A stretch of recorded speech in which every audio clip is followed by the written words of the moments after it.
Welcome back to It Tastes Like Burning. This is Matt. This is Jesse. And I'll go ahead and give you our normal podcast notes.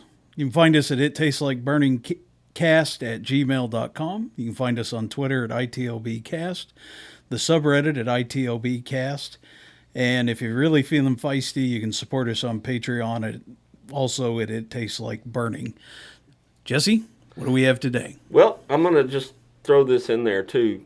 If you're whatever player you're listening on, do a review, rate us. All that stuff helps get the podcast out to more people. If you're on the Twitter or any of those things, repost those links that we throw up there for the episodes and help us grow this thing a little bit more. Right, because it does. It ultimately, the final intent of this is just to help with the reach out for the volunteer side, and maybe not this podcast, maybe this one, but we've had some questions fired at us, and we'll kind of cuss and discuss those at some point. Today, we found two unlucky victims, and they're going to join us. We have Kim and Aaron, and they've recently joined our department. Kim and Aaron, go ahead and say hello. Hi, everybody. It's Kim. Hello, this is Aaron.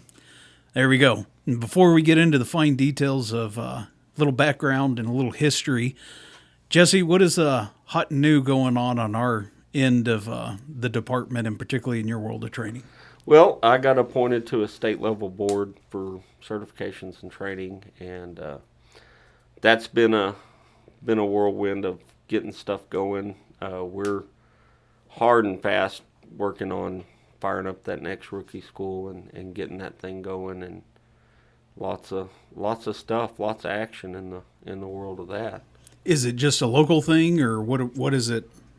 On that state board? Yeah. Oh no, it's a board for that basically decides the training program and lays out the curriculum and for the entire state of Texas. So for the volunteer curriculum. For the volunteer curriculum and all that, and it puts me at a regional level as a district training coordinator. So I'm kind of in charge of my 8 counties and getting those people what they need and helping them navigate the system. So. And what difficulties are you going to be facing going forward from being gloriously knighted to this position? Yeah, the main difficulty is the lack of participation that has occurred through, let's just call it a decade of a stagnant system. So the system's been pretty stagnant. It's I wouldn't say non-functional, but very difficult to navigate for the last 10 years or so, and so with that, it lost a lot of participation. So now it's just a matter of getting those guys in those departments back on board and letting them know that the money that they're spending on this stuff has value, and get them back going towards certification. Yeah, I can speak from my perspective on kind of the outside looking in, and also being involved in this critter in the past. The bulldozer of time pretty much crushed SFFMA, a bunch of different reasons, some self-inflicted, some mismanagement, some just the struggles of being on the volunteer side. But pretty much SFFMA for the last 5 years was pretty much just a carcass on the side of the road. And the current president, Tim Rutland, and the director, and then what is Donnie Boggs? He's the president. Those two have managed to work some voodoo and witchcraft on the carcass on the side of the road, and they've managed to get it to start to wiggle again. There's a huge amount of work to truly bring it back, and these are rough numbers and they're not close to accurate, but before they had the difficulties with the program 10 years ago, they had 30,000 members, and now they have like 12? Yeah, 14,000. So they've managed to cut their membership 60% in 10 years, and they're trying to revive it. Good luck. Multiply that with the current climate and the difficulties that a lot of departments are struggling. Membership in the organization costs money, and then you got to pay for on and on and on. And it's not that it's expensive, but it's a cost that it can occur, because this year alone, we've probably outspent our membership dues by a factor of what, 4? We're getting close to being a 1-to-1. 1-to-1? Yeah, we're getting real close to being a 1-to-1. But with that money, we've certified a lot of folks. Right. We've done some really good things, and I will tell you that a lot of the I'm very fortunate to be from a department that's supportive and has resources. So there's resources there. So if I'm gonna go and go to other departments and visit and do my best impersonation of a traveling salesman, there's somebody to do what I was gonna do here. Right. So that alone is invaluable in that position, to have the support of the department to reach out and have the time to go and do. Whereas a lot of these guys that are, they're struggling with membership, they're struggling with numbers, they just can't be gone and they can't leave to go travel, or the expense of it. I mean, somebody's got to pay for all that gas and all that stuff, and that person's got to be able to figure that out. And I'm lucky enough that I can afford to buy the gas to go travel and Right. do all that stuff. And and let's go down the rabbit hole just a little bit on SFFMA and the benefits of it. So we hound on training. Right. Training. Well, SFFMA, State Firefighters and Fire Marshals Association, gives you an avenue for training. And the best part about it is that it's a certification route also. So it has been blessed somewhere by some fire priest and said that this is where it's good. There's also some extra added benefits to your membership.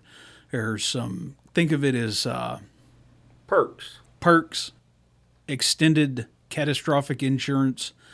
There's some other benefits that are attached to your membership in the event that something happens. You can also use it for those traveling arrangements, because it's kind of like the AAA, where there's membership and parts of the other that's clubs and get discounts and on and on. And at the end of the day, if you're an organization that realizes that training's the path to fixing your organization, but you don't know where to start with SFFMA, because you can start right there and it'll lay out everything for you and give you the curriculum and the course and how to do it. And then you can go right through everything step by step. And then when you get through your training, make contact with your local training coordinator. He'll figure out how to help you organize your testing. And you can start getting your people your certifications. What's the interest in that? Well, the first one is just to acknowledge their time, energy, and effort into something that they're doing for free. There's also some ancillary benefits to the organization by having people certified. And I can go way down the rabbit hole on that, and I won't. But for us, we have a real interest in it in ISO, because it gives us a route for certification for people through ISO. And you start getting credit for that. And that's just one of the big benefits on the back end of getting your people certified. And, the old guys, and I fall in that old guy category, and I'm well aware of it. And you look at that and you say it's too much and blah blah blah. Well, it's not really. It seems like a lot. It seems like a lot of effort, but it's very manageable. The amount of time that somebody has to put in, and the product of the trained person that has knowledge that you get on the back end of the effort of the actual participation in doing the training is invaluable. Like you're protecting people, you're making them safer, and you've got something that is, I wouldn't say it's something to fall back on, but you've got, if that catastrophic event happens and you lose somebody, at least you've got we trained them, and this is the standard we used, and this is it may not protect you ultimately, but it's something that you've got there and I can tell you from my perspective, because I have a unique perspective of watching this training in the last decade in our county. And when we first started, it was just our local department, just training our members. Then we started to invite local departments to it in our county.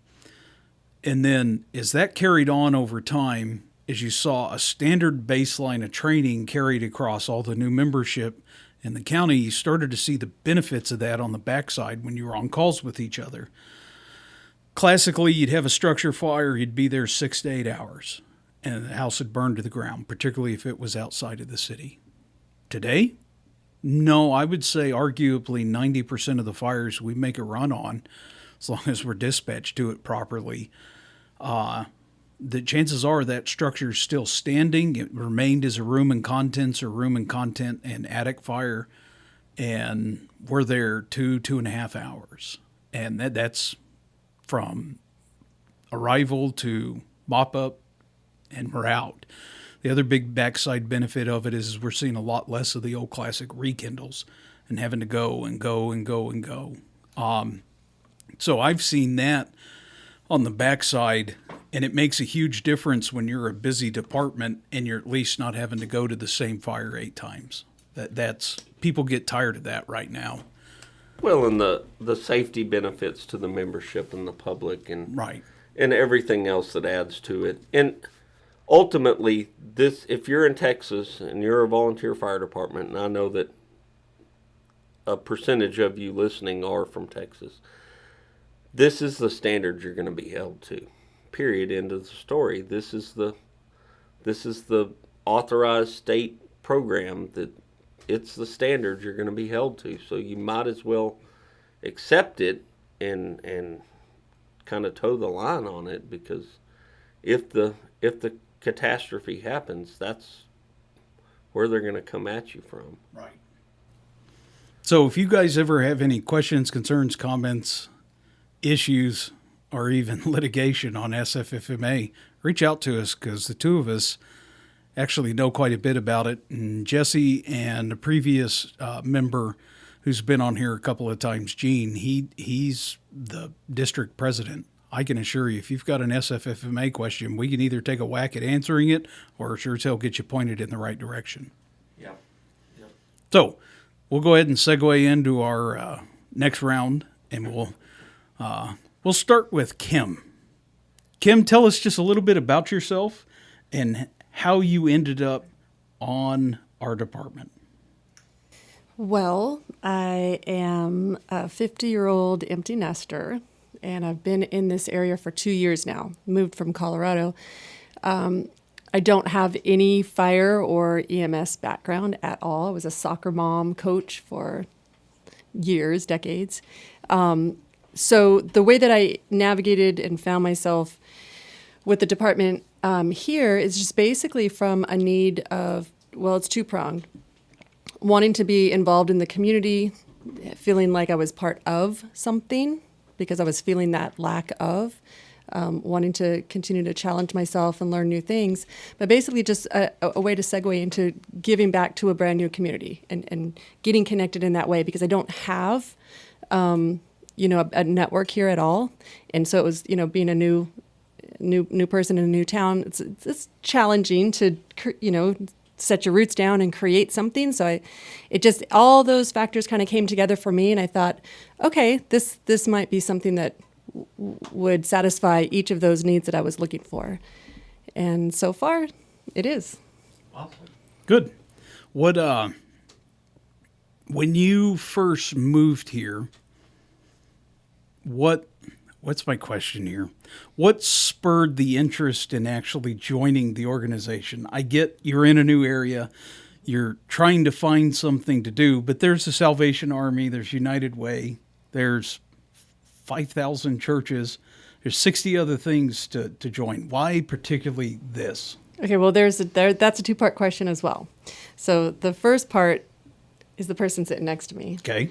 And we're a new couple, and it was a conversation and a suggestion about, hey, it would be really cool to do something together. Have you ever thought about volunteering? And my answer was honestly, no, I've never thought about volunteering for fire. The second, but the allure of, that would be really cool, a cool way to as a couple to do something together. The second thing was more about the challenge. I am one to always physically want something challenging, mentally want something challenging. So some of those other organizations, while they're very viable and honorable, there wasn't that same allure.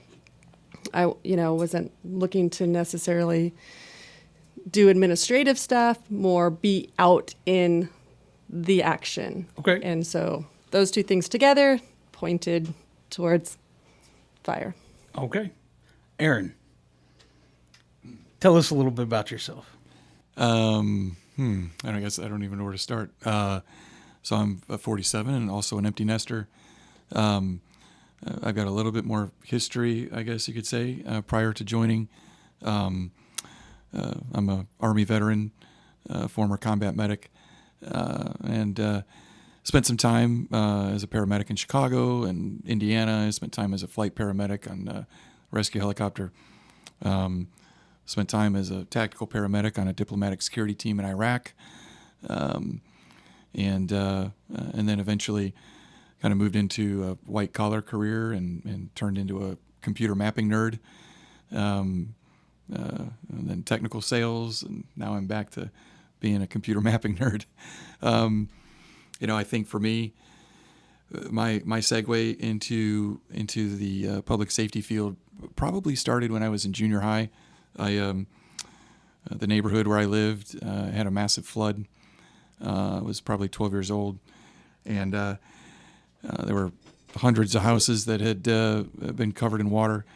We were off of school, and I was out riding my bike and happened upon a Red Cross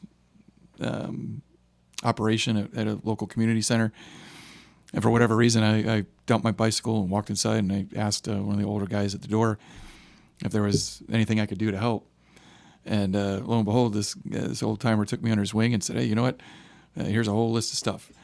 Mop this floor, sweep this hallway, hand out these drinks, deliver this food."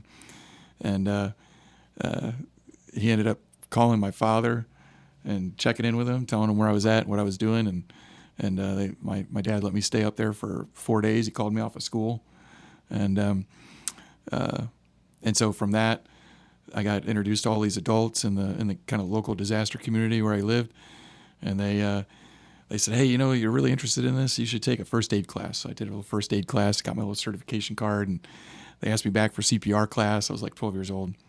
I thought I was pretty hot, having this little card in my little Indian wallet. And so that just stuck. It just really stuck. It kind of planted a seed. And when I was 17 and joined the Army, and they said, "Hey, you want to be a medic?" I thought, wow, this is serendipitous. And that was kind of how I got started. Here in town, the pathway here, the last 3 years post-COVID has been pretty rough. And I was starting to look for a new place to live. I wanted to get out of the city and, end up somewhere that was a little slower paced, a little more peaceful. And so I started basically a statewide search, and started looking for communities that, were within a certain time frame of a major airport, that were rural, that had a decent church to try and find, that had a volunteer fire department to try and join. I think for me, after spending so many years in EMS, and actually a couple of years in Indiana on a volunteer fire department there, I had missed that part of my being, really. I mean, it's really, to me, I feel like it's part of my DNA. And I had always been kind of being called to this servant kind of lifestyle. And so I just kept narrowing down communities and driving around, visiting places, and ended up in here in our town. Kemper and I met and found a church, and one thing led to another, and it's just been quite a whirlwind. So, this was all part of the plan, being here. So Excellent. Yeah, that's one thing that we talk about here is we found that, today's society, and I'm not saying today's not exponentially better than, 50 or 70 or 100 years ago, but what we've made is, in general, humans are herd creatures. They need to belong to something. And, 50, 70, 100 years ago, they didn't have TV, the internet, 500 after school events, and on and on and on. And basically, you worked and you went home. Well, you had X amount of time where you just weren't doing anything. And generally, husband, wife, whatever, the kids, teenagers, they'd get bored and they'd just go off and go do stuff. And that's gone today because your time is absorbed. The true miracle of the American marketing system as a whole, and convincing you that you need Netflix and YouTube and Twitter and Facebook, and then the actual 500 other events that everyone gets dragged to. And it sounds terrible when I say it this way, but there's a lot of hollowness to it because there's no actual, what are you actually doing? Absolutely. What is the purpose of it? And I think that's a major messaging part that the departments, I think they forget to advertise, is that we can give you a purpose. It's actually something worth a crap. You get to do a direct impact immediately. So, and I'm not saying that donating money to the Salvation Army or United Way or Red Cross isn't worth it, but you always hear the caveat of where does the money actually go? Well, if you volunteer your time instead of cash, you actually have the direct impact. You actually get to see where your time goes. Now, is all of it, climbing trees and saving cats and putting out trash fires? No, it's not. Some of it is mundane and terrible, and like our business meetings. But regardless, you get to go through it, and you just got to pay your sin tax on that. But yeah, the organizations can truly become a community within the community, and you'll find that the stronger departments that are out there, and I'm speaking primarily of volunteer, but this is very true on career departments, when they have, I won't go as far as to say that brotherhood, that family atmosphere, but there's strong connection. There's this really strong cohesion between the people. It's a really strong organization. And you take that kind of myopic point of view and you broaden it out and you start looking at like a weak church or a strong church. It's the same thing.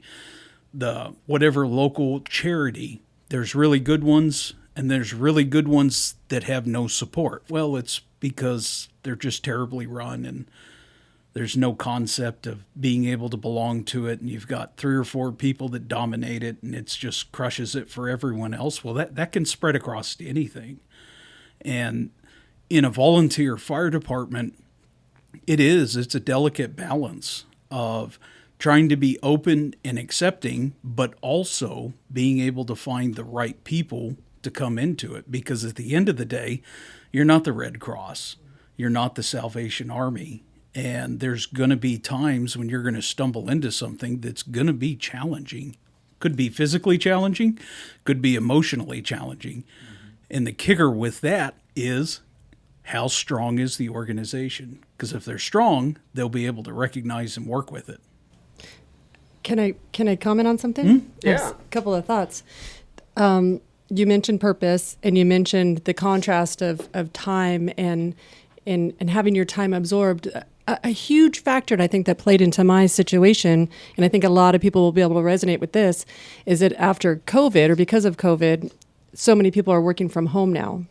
Now, I've worked from home for decades, so it wasn't a new factor for me, but being in a new town working from home, I found myself stuck at home. I had no purpose. I had no reason to leave the house. And so that really was a driving factor to me. I needed to have a reason to stop work and have somewhere to go, someone to expect me, somewhere where I could, be of help and assistance, something that was fun and fulfilling, a purpose.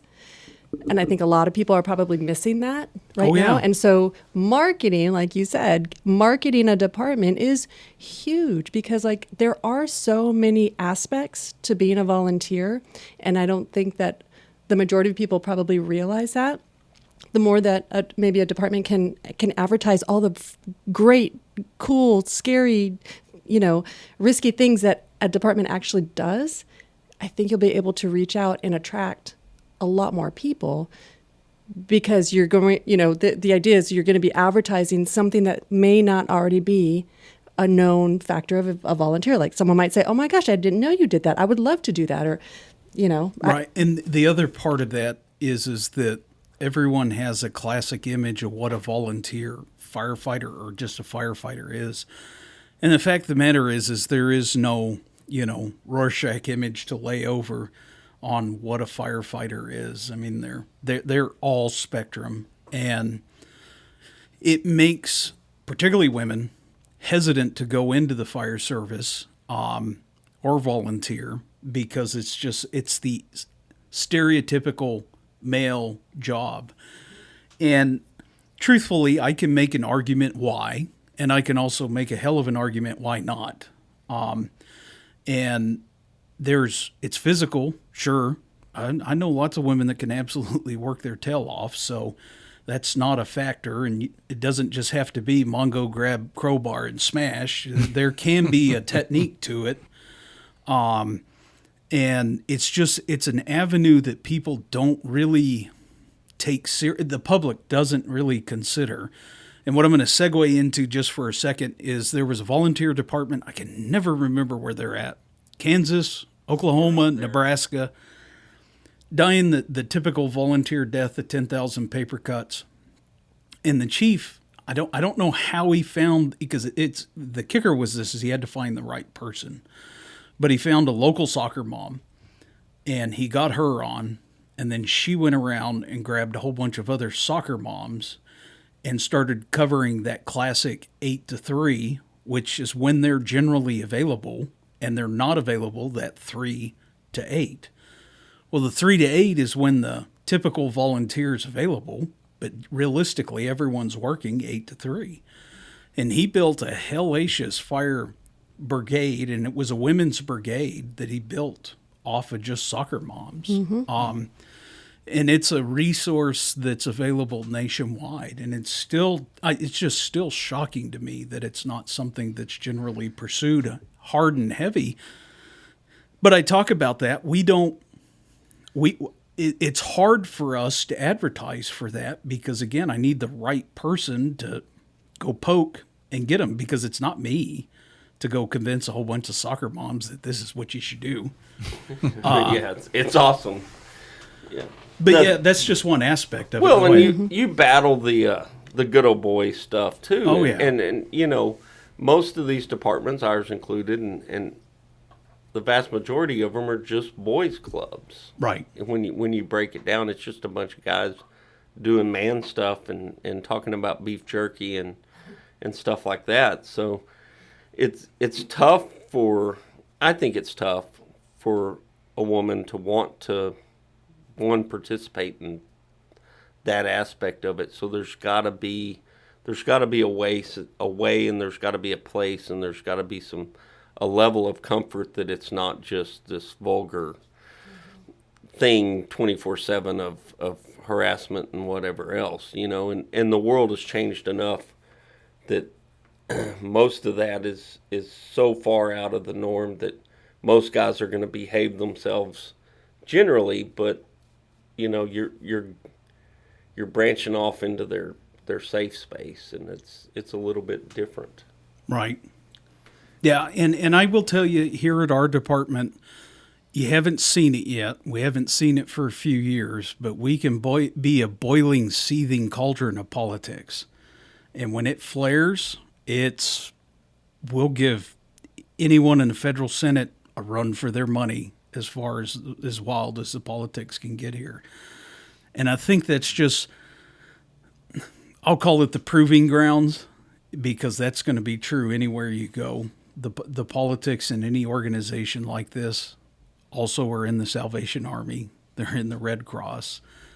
They're in churches sometimes. I mean, it's the nature of the organization. And the one thing that I encourage everyone on is, one, engage in it.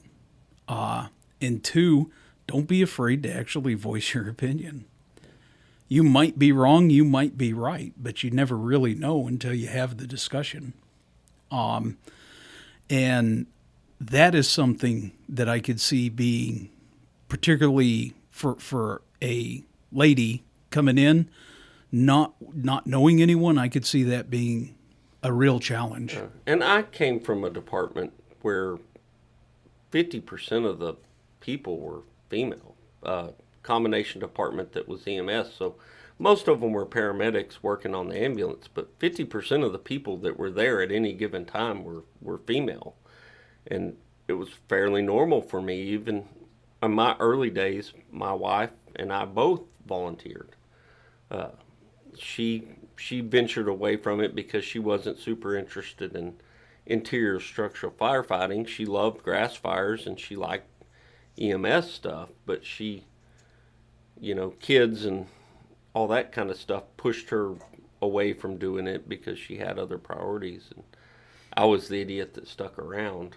But but it's cool. To me, y'all's story is cool because it's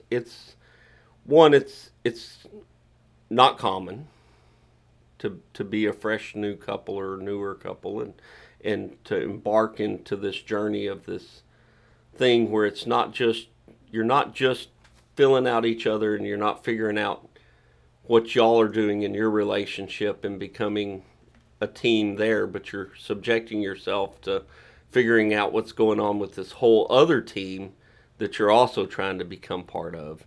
And I think there's definitely challenges with that, and y'all seem level-headed and easygoing enough that you'll figure all this out, but I don't know that everybody in that situation is successful.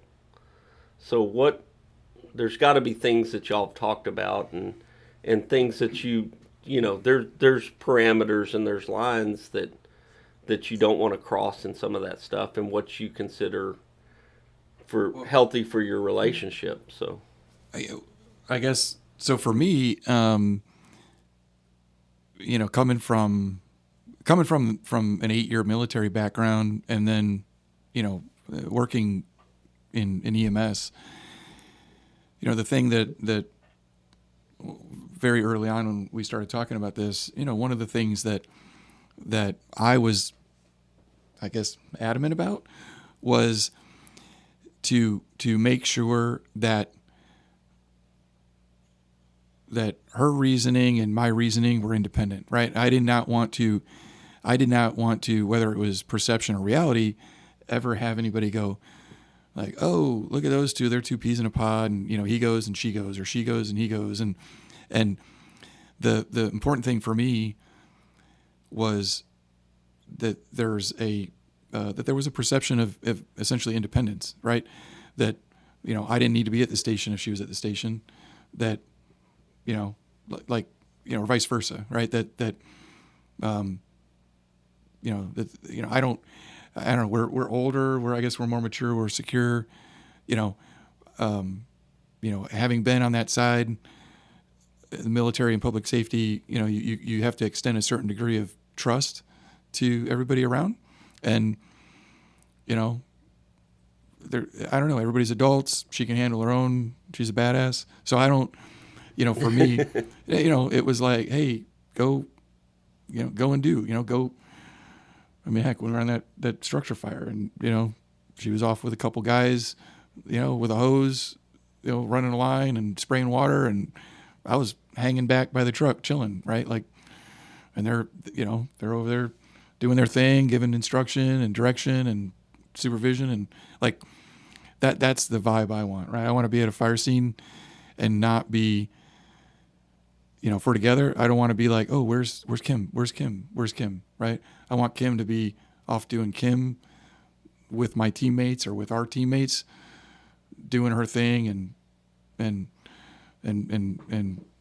same for me. If we ride in different trucks, we ride in different trucks. That was really important for me because I've been the guy who's sitting at a station going, look at these two dorks, right?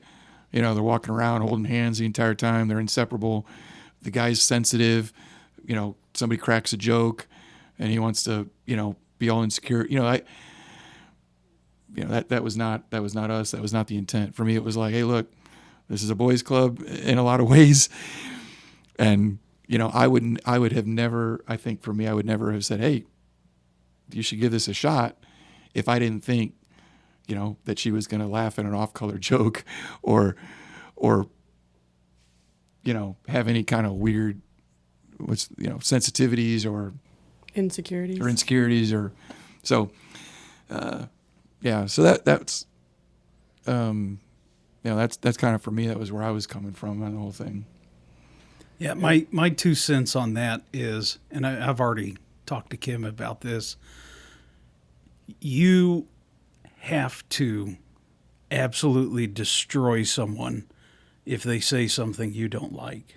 You have to do that because everyone has that. You've got to set a boundary of like, okay, we can joke about this, that, whatever, but this thing, no, I will kill you over it.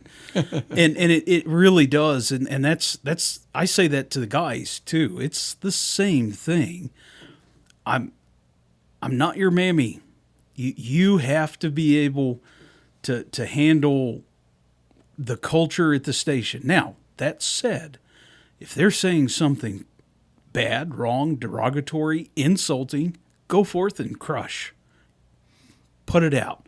Because I can guarantee you, if you pull out a waffle iron and you tee off on them, it won't happen again. The problem is that when it slides, and if you do have an issue with it, vice versa, and this, like I said, this goes for everyone, you have to crush it. Because if you don't, and you let it slide, and then 8 months later, you come to me or Jesse, and you're like, oh, this happened 8 months ago. It's like, okay. What the hell do you expect me to do with it now? Because there's nothing I can do with it. And I see that being truly the biggest challenge, particularly for women, but any new member in any organization. Because, and it rings true for us, you're going to have your old crusty dinosaurs, and then particularly in our case, you're going to have a whole bunch of young idiot kids. And it's, for lack of better words, it is their sandbox, and you're trying to get into the sandbox.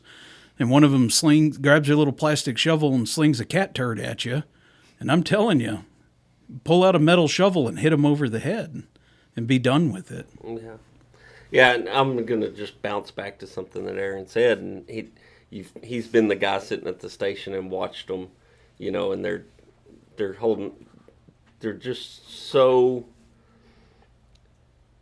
there's that whole level of protection, the guys wanting to protect the girl, and then there's the jealousy, and I think that age is the factor, and the maturity. So I'm going to just make the suggestion out there that if you've got 19-year-old couple that's looking to join your department as a couple, need to be real strong in that interview process and understand that, because I don't think that the younger a person is, the more they can accept and process that what's going on. And I think you two will do great and have all the success you want to have at this.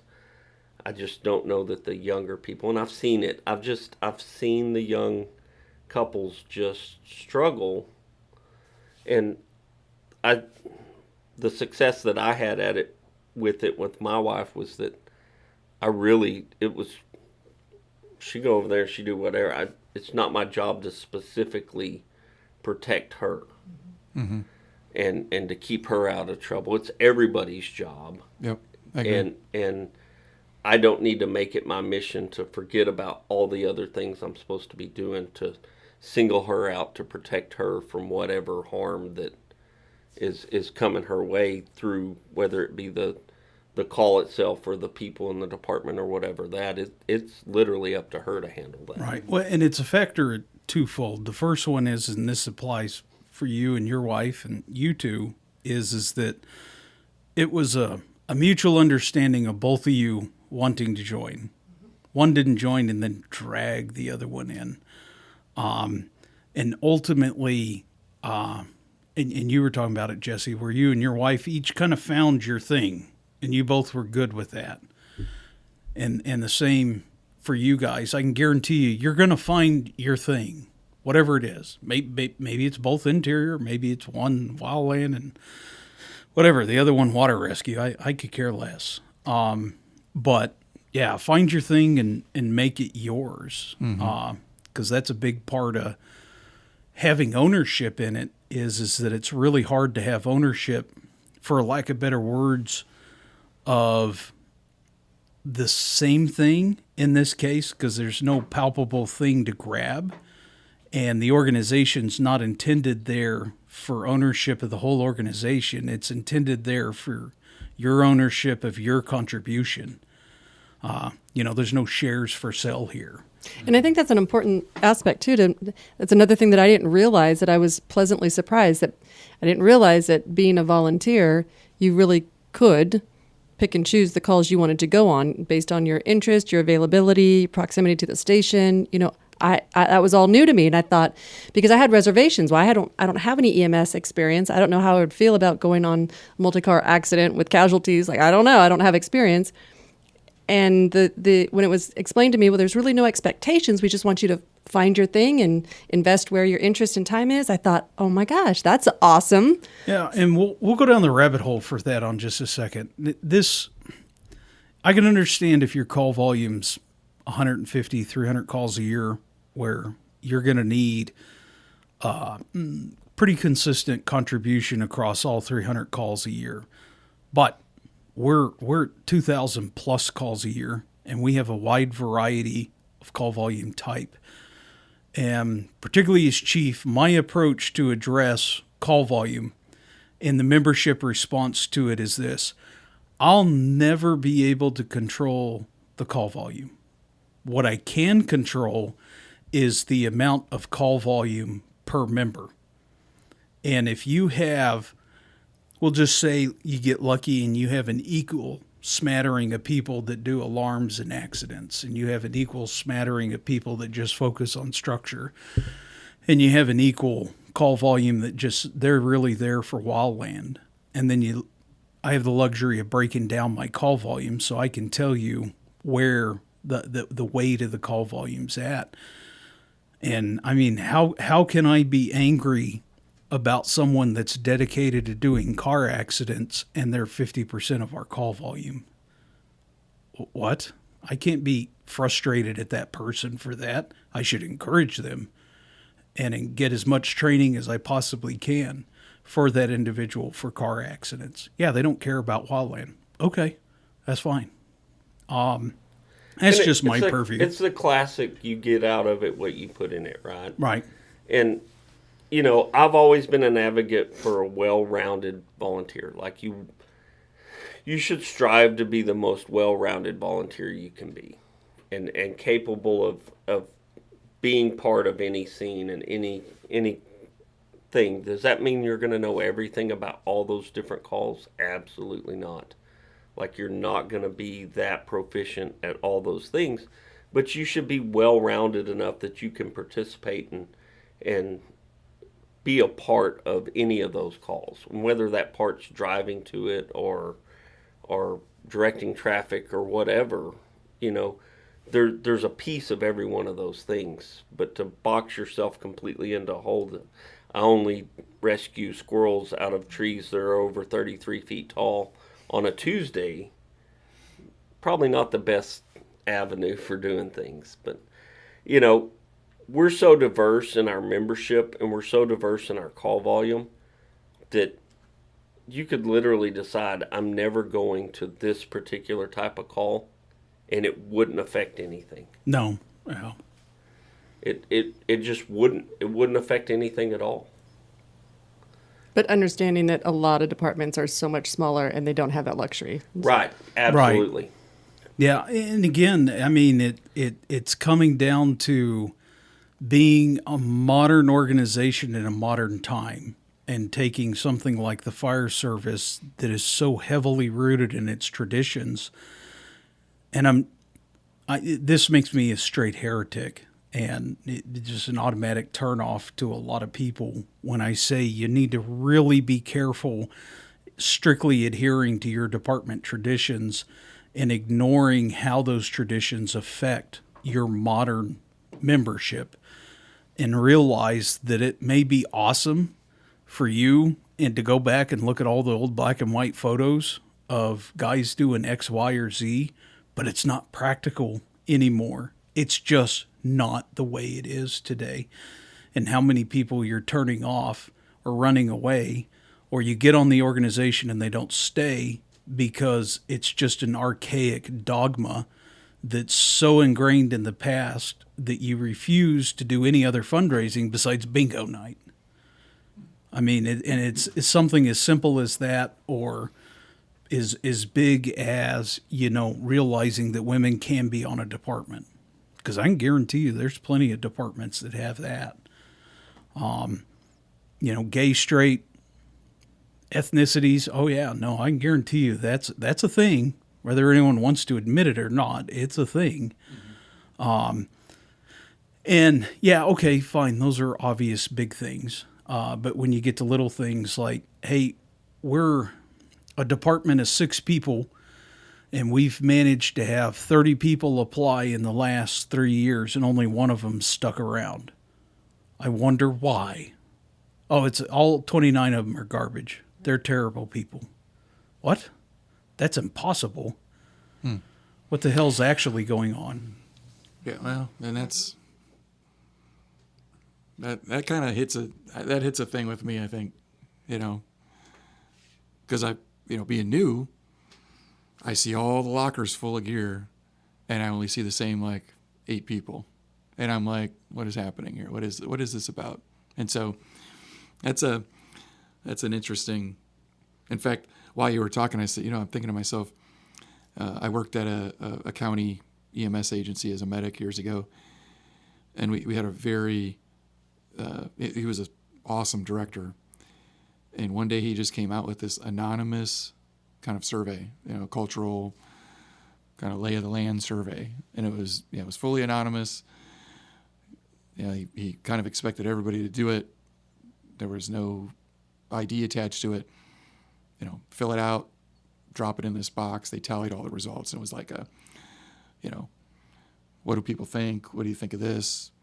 What do you think of leadership? What do you think of these? It was a very comprehensive survey, and from it, they identified a handful of issues that people didn't want to talk about. They didn't feel comfortable discussing.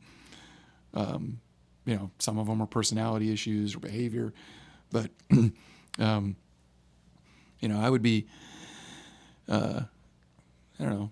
For me, as I sit here, I would love to be on a fly on the wall and hear from folks hey, I'm not coming to the station just randomly hanging out because of this. To me, there's got to be a reason, because in this group and this culture, I think the relationships, from my vantage point, the relationships are one of the things that is the strongest bond, right? It's absolutely. Yeah, absolutely. And I think in your time, you haven't been here a whole lot of time, and I think over time you'll eventually see that it's more of a clock thing. So some of those people that you're not seeing, they'll be at certain times of the year, they'll never be away. And at certain times of the year, they're just never there. And or certain hours of the day they're there, or certain hours of the night they're there. And I think that comes with the diversity of our organization. And so you've got people that work days, nights, work all week, and they're only there on weekends, or they're only there on Tuesdays, or seasonal. And that, yes, there's people that you're going, I haven't seen this guy in 6 months, but they do come around and they do make stuff. Or there's a lot of people, and I say a lot, there's a handful of people that you only see them on that second or third call. So if we have 2 or 3 at a time, they'll pop in on that second or third call, and they're good, solid people, but they just, where they are in their life, they can't drop everything every time, so they wait until they know that there's a dire need. And I'll even add to that. So particularly there at Station 1, we have one guy who's out on some medical stuff. And he's been on the department long enough that it's not, for lack of better words, he's untouchable. And there's one other person, one more set of gear up there that is untouchable. He's just been on the department forever, and quite frankly, he's paid his dues. And even though you don't know him, and chances are you'll probably never see him, and if you do, it'll be rare. It's at the end of the day, it's just to kind of pay them respect. Now, how many of those are there? Literally, I just told you, there's two. One guy's out on medical.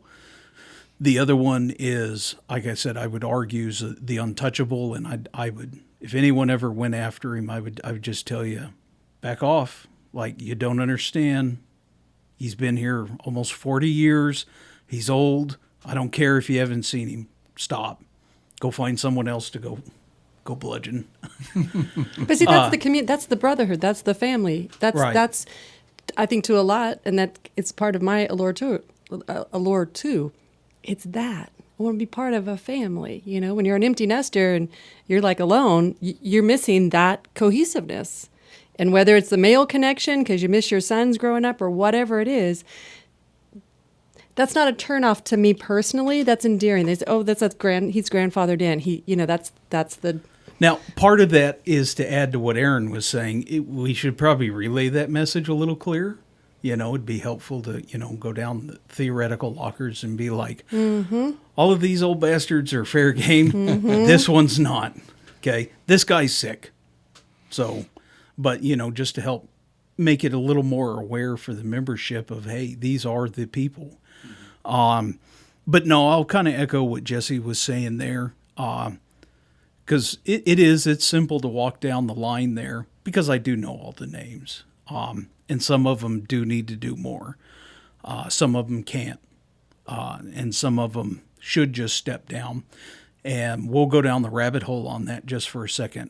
You want to talk about something that is a visceral problem for a chief is when you have a membership that's ready to go on the offensive against a whole bunch of people that haven't showed up for a while. That's actually a problem. It's hard. And you'd be surprised. I was talking about the politics. You'd be surprised at what the politics are on the backside of that. Because some of those people that you don't know that you're pissing off are really well connected.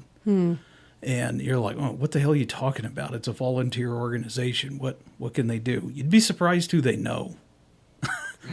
Well, that's probably indicative of every small town. Sure. Now, the other part of that, and this is the truth, at least in our organization, because ultimately I am responsible for the roster, I'll just say, really, at the end of the day, what does it matter? Do you not have the fire trucks you need?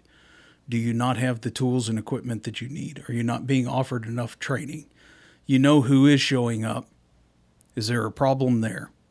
Why the hell are we worried about this one guy that has no effect on anything? Is it a cop-out? Yeah, I have no problem saying that. But that's also in lieu of also the collateral damage on the back end. There might be some grief and just stress that the chief's trying to avoid by it. And at the end of the day, I will argue that there's no chief that ever survives too long for being known as a headhunter. That's not really a path to success, and particularly for me. I'm passive aggressive. I will be direct when I truly have to be, but realistically, I've got other stuff to focus on, and I'm going to let the membership take care of the membership. You'll see that the longer that you're on the department, you'll see that it'll ebb and flow. Someone will piss off everyone, and they're gone. Magic. Well, in my experience with volunteerism, and that's pretty much been my experience through schools and athletics and whatnot, it is my experience that 10% of any organization carries the weight. It's almost like when you're planning an event and a party, you can count on 30% of your invites to show up, right? And I think that's the same with any volunteer organization. You might have 100 people. You're going to have 10 people, 20 people carrying the weight routinely. And I think that's just part of the culture and the expectations that's laid out in the beginning. And if you truly come to an organization with good intentions and with a pure heart, it shouldn't matter. It Right. shouldn't matter because you're there fulfilling your purpose and being fulfilled through your own actions. And I think it's maybe misconstrued, or the misperception of people who don't have experience in volunteer organizations to think, well, everyone's pulling their own weight. No, it's not. Well, if that's explained up front, like this is what you might expect. You might see a whole locker full of, uniforms. You might not see half of them. That's just how it works. And it really shouldn't matter. Yeah. And you end up with guys like me that just don't say no, right? Right. So if something comes up and it needs to be done, no is not in my vocabulary. It's not in my vocabulary anywhere in my business or anything. Like if there's something that I think I can accomplish this, and there's a reward at the end of it, whether the reward is, hey, I accomplished this, or whether the reward in my business is money, I'm going to go do it. It doesn't matter what it is. If I think I can accomplish it, we're going after it.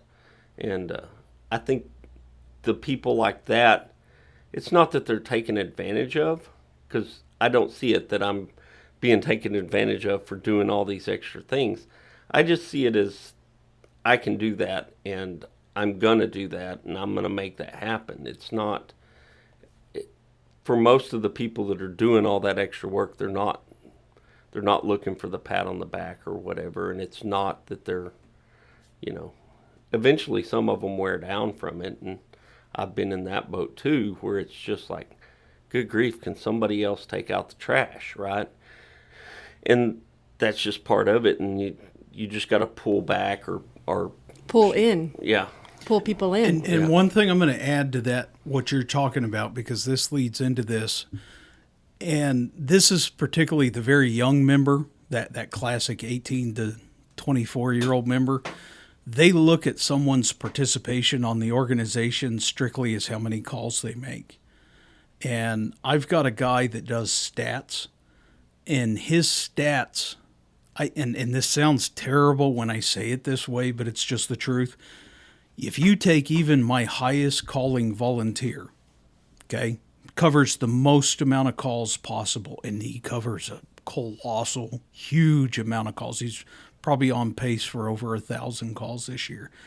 He's not worth, 10 of those guys isn't worth my one stats guy, because on the back end, my stats guy, the numbers that he puts together for me and the arguments that I make for the organization on the back end truly are a major, major fiscal benefit to the organization. Now, the stats guy, no one knows that he's actually been on the department for 35 years and that he was one of those guys that ran hundreds and thousands and tens of thousands of calls and did all the extra trainings. And the fact of the matter is that he's old and he's kind of fat and he's happily retired, and his weird, freakish hobby is spreadsheets. And he doesn't care about going on calls anymore. It's just not his thing. There's other people to do that. His thing is stats. Now, I have the luxury of both. I have the guy that makes 1,000+ calls a year and the stats guy. And truthfully, those are two people not to piss off. Either one. Those are two people to really take care of. And it's not that the person that contributes the 5 calls a year isn't of value, but at the end of the day, it's something that has to be considered at the administrative level. But when you get back to the young member that only sees call volume as an adequate representation of participation in the organization, negative. Absolutely not. because those people that do, and every organization has one of them. I don't care how big or small the department is. You have someone behind the scenes that's, doing the good work behind the scenes, and they have a definitive value. But it's an easy argument to have. Well, he's not running all these calls. Yeah, and you're not doing 50 hours worth of stats each month. Mm-hmm. I've seen those sheets. Yeah. I'm a data guy, and he and I sat down for over an hour, and I was blown away. Yeah. It's solid work. Yeah, I mean, and it's his stuff is so vital to our organization and to our county. It's kind of staggering, because at the end of the day, his work's worth thousands, if not tens of thousands, if not more than tens of thousands of dollars a year, much less the ability to use his numbers for budget justifications. Mm-hmm. And just a simple example of that is just off of his numbers, I was able to increase our budget by almost 50%. So, it'd be really cool. And I'm sorry, I'm just jumping in. This has nothing to do with what we're talking about, but going back to marketing and all these different roles that are played in a department and how a lot of it is probably unknown by the public. This is assuming that a department has an outlet on social media or has some sort of a presence that is being followed by the community. So that's a huge assumption, but it would be kind of cool to do a member highlights to introduce individuals to the community to kind of expose all of these different personalities and backgrounds, and to kind of open the door of like, hey, look at all the diverse people that are part of the department and how they contribute to maybe how create those aha moments out there for other people saying, hey, the soccer mom, I'm just like her, I could do that. Or the retiree who's like, I have 25 years experience in that, I had no idea that worked into the department somehow. Or, oh my gosh, that reminds me of my son, I think my son could, right. It's a major nail on factor. the head. Yeah. It's a major factor for us. When I always tell people in our town, we have very bad PR, and it's not that the community negatively looks at our organization.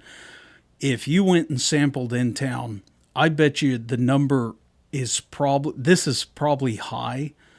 For every 500 people you talk to, maybe one will know we're volunteer.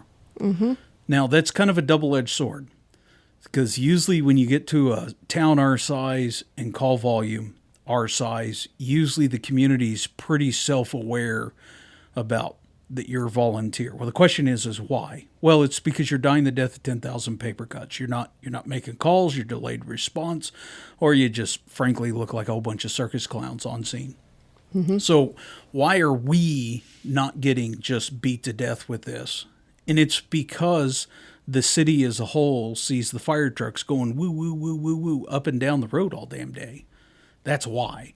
So there's no echo in the background at large about needing that classic career department. Now, people that do make that statement, I show them our stats, and that's the end of it, because then I can start talking about physical cost and what the department's saving them per year. And as someone who lives in town and pays city taxes, I would absolutely blow a gasket if they tried to go with the career department, because what in the hell are you actually fixing with this? Nothing. All you're doing is actually hindering public service in town at that point. Now, that said, and particularly with our budget increases and influxes, I've said to the city, we have a responsibility to tell you if we start to suck. And we do. We have a responsibility because you're investing too much money into us. And I have to tell you if we start to do terrible, because we want to be ahead of that.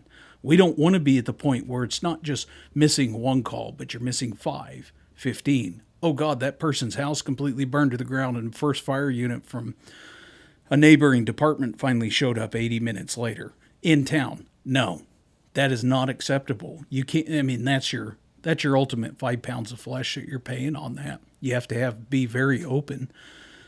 Because we're very open about that, we're not vulnerable on that front. Now, we're volunteer. Is that always a possibility? Yes. You have to be open about that and honest about that. But is it a likely possibility? No. No. Yeah, the next point you ask is, when's the last time we missed a working fire? The answer is never, since 1907. So, Collectively. yeah. Yeah, it's the PR thing, though, back to what you were talking about. I would argue for any modern volunteer fire department, that is the single biggest thing the volunteer fire departments suck at universally. They are terrible at PR. And they're terrible about trying to raise awareness for their organization, the needs for their organization, the successes of their organization, the shortcomings of their organization. You need to be honest about it, because the fact of the matter is you're not the Red Cross. You are a public service, and you need to be open and very, very non-discreet about the successes and failures or areas to work on inside your organization. The other thing that I'll add to that, because it goes to what you were talking about. Of course, I'm not big on public image, but a lot of people see volunteer firemen as the classic huckster, good old boy, just farm worker. That's just kind of a universal image, at least in this area, of what a volunteer firefighter is. And I mean, if you just go, I'll just briefly go through like some of our administration and our officers. I'm a double major business owner, airline pilot, on and on. Our assistant chief, CPA, major business owner. I mean, lots of success and business background in his background. One of our captains is a former major union boss. Another captain's a career guy, longtime volunteer, and works at Mid-Cities Fire Department as a captain. Another captain is a captain at Lockheed, done it his whole life. Another captain, 20-year chief business owner. I mean, the people that are officers are not slouches inside your community.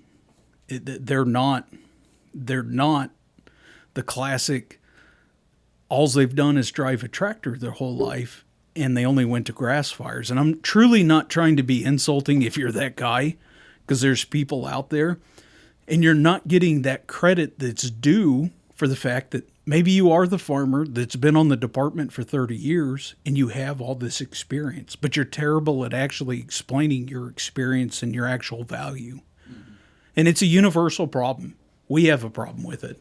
Well, the thing that I see from coming from a marketing background, regardless of the industry, but especially when there's an industry, first responders, anything that is at risk, at the end of the day, these are people under helmets, and people who have families, and people who are volunteering their time to serve others, but go home to live real lives like everybody else. And that's, I think, where the value is. That's where people get invested. That's where you have to put yourself out there to explain who are these people in your community that are giving up their time to help their neighbors.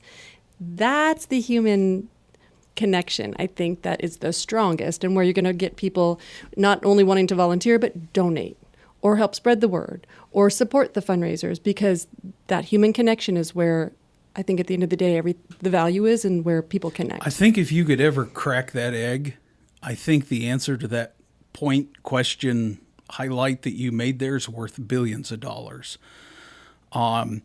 Because at the end of the day, it really doesn't matter if you're a volunteer firefighter or a volunteer at Red Cross.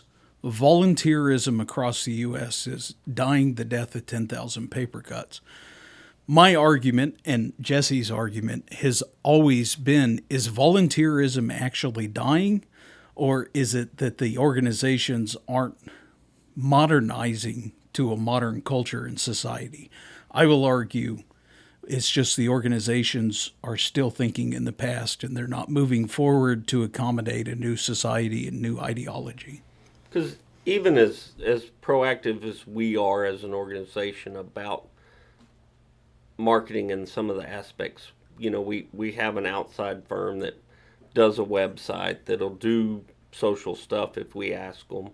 We have a decent Facebook following. We have some things that are good, but we're still terrible at it because we're not consistent. We don't have somebody driving that marketing approach on a daily, weekly, monthly basis to keep everything relevant and do all the extra little things. Well, you get to the point of how much, and I'd argue that if you're not spending all the money on that, you're not doing what you should be doing. Like we should have 20% of our budget going to marketing, and it's not. No, And it's no, not even close it's not. to that. But if you're a business, you're spending marketing dollars, and you should look at it like we should be spending marketing dollars, or we should be out recruiting that person that can do that for us and getting them involved and doing that. And I think that fails a lot of these departments because when we approached the whole website thing, we looked at it differently. Just some of us had business experience and understood things, and some people had some marketing experience. And we looked at it like, we're going to hire this person to do this, build this website. And we're not going to do it in-house, and we're going to listen to what they have to say. And we're going to follow their vision of what's going to achieve our goal and not what our vision of what we think might work. Because none of us are that person. And we ended up with a website it's a good website. It has some of the things that are attractive to the members to go look at, and there's pictures of fire trucks and there's that stuff. But the core of that website is to drive people to an application. There's stuff on how to donate money, and if nobody ever clicks that button, I don't care. That application button gets clicked very regularly, and we have had real success with that could be built upon and be 10 times what it is. And I think that's the difference. You see most of the departments have their website, and there's 400 pictures of fire trucks. And with all the specs about, it uses this transmission fluid. Well, the general public does not care about any of that. That means nothing. It's Greek. It's foreign. What they do care about is the things that are going to drive them to click that application. Yeah, it's and again, I mean, it just boils down to how do you figure out how to bolster and build a volunteer organization where we're taking your most precious commodity, time, and saying we need you to sink it into us. Because the classic example that we talk about is if you had a magic wand and you could give me $10 million or 5 solid volunteers for the next 5 years, I'll take the volunteers every single time. There's no amount of money that'll fix that the volunteers aren't coming in. That's an organizational problem, and you have to figure that out because the money will never fix that. Well, and I think it comes back around to the culture. So you can recruit, you can have all the great bells and whistles to get those recruits in, but if you can't keep them because of training and or culture, money wasted, time wasted. Yeah, because it's a multi. When you truly start to peel the onion, there's just, I'd argue, hundreds of layers to it, and each individual are the classic, slices of Swiss cheese, and at the end of that, all those slices is, let's say the volunteer's been on the department 10 years. So you got to figure out how to draw a straight line through 10 years of slices to get them to the end of that 10 years. National average is 5 years on an organization. We're at 7.5. Yeah, I mean, that's the stuff that I try and tackle, and it's not tackling. The best way to describe it is I at least acknowledge it, and I'm trying to, and it's sure as hell nothing I'm doing. That this is not a chief thing. This is a department thing, in trying to figure out how to actually, 1, recruit, 2, retain, 3, keep them remotely happy, 4, keep the city happy, 5, keep the county happy, 6, keep the other departments happy. And I mean, it keeps going and going and going and going. And like I said, boy, if you ever got close to figuring out, it's worth billions of dollars, because if you figured it out on the volunteer side, you could sell it to anyone. But at the end of the day, we're regional, we're site specific, and what's going to work here may not work in Montana. And that's just a short answer, because it's going to be a unique recipe locally. I think, again, from the training world, if you can create a template that's replicable and adjustable, but you need that template. Right. Customizable. This is the structure. Make it fit to your environment, your wherever, your region, your culture. There is a template out there to be created that's successful. But it'll only work for one area. No. Well, that's the thing. It has to be replicatable. That's the problem. Is that at the end of the day, you get to too many unique individuals and personalities. I think you're right. And like I said, it's awesome to figure it out. I think that we've made great strides with our organization, and I also think we have a lot of progress to make, period. And then you get to deal with the also randomness of a new chief, new assistant chief, and on, new officers, because it can take one person to throw that monkey wrench in there, and whew, that whole engine will come to a screeching halt, theoretically, and that's very, very possible. I guess we're back. We're back, and Matt had to run and go turn off the air compressor that was loud and annoying, but I think we're at a good point to kind of put a bow on this thing. We are very long in the tooth on this one. Right. Yeah, and, we'll maybe we might actually break this into two parts and get a couple weeks out of this, and so just be aware that may be a thing. Possibly. So, Aaron, Kim, concerns, comments, issues, litigation, consultations. Oh, thanks for having us on the little podcast here and having us on the department. Yeah, it's been great so far. Appreciate Awesome. it. Hope it was Jesse? helpful. You have anything? No. All right, I'm going to go through the old podcast notes real quick. You can always reach out to us at ittasteslikeburningcast@gmail. You can find us at Twitter at itlbcast. You can find us at Reddit at itlbcast. And if you're feeling real suspicious and likable, give us a lick on Patreon on It Tastes Like Burning. Yeah. Appreciate your time. Good evening.